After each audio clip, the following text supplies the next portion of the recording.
En quelques mots, expliquez-nous ce que signifie la notion de construction durable d'un bâtiment. Auparavant, on évaluait les bâtiments en fonction de leur coût immédiat, puis le moins cher possible. Hein?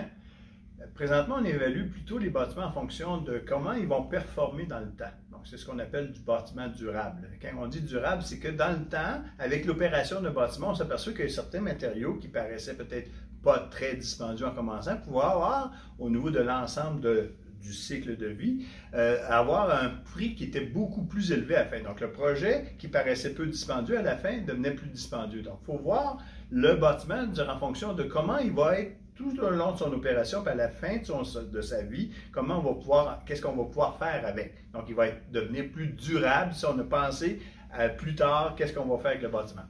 Quels sont les principaux éléments qui font en sorte qu'un bâtiment peut être qualifié de durable?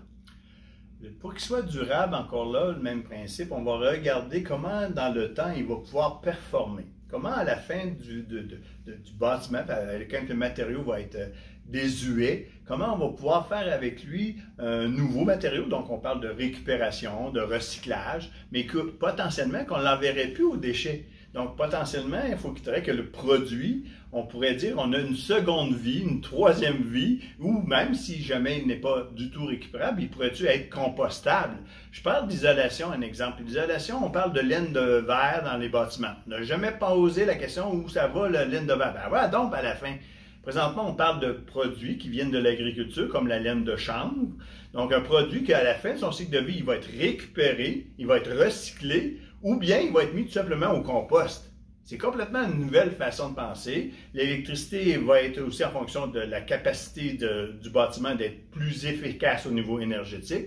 La plomberie au niveau de la gestion de l'eau, donc d'utiliser moins l'eau. Toutes des choses qui ont rapport avec la meilleure utilisation de la planète.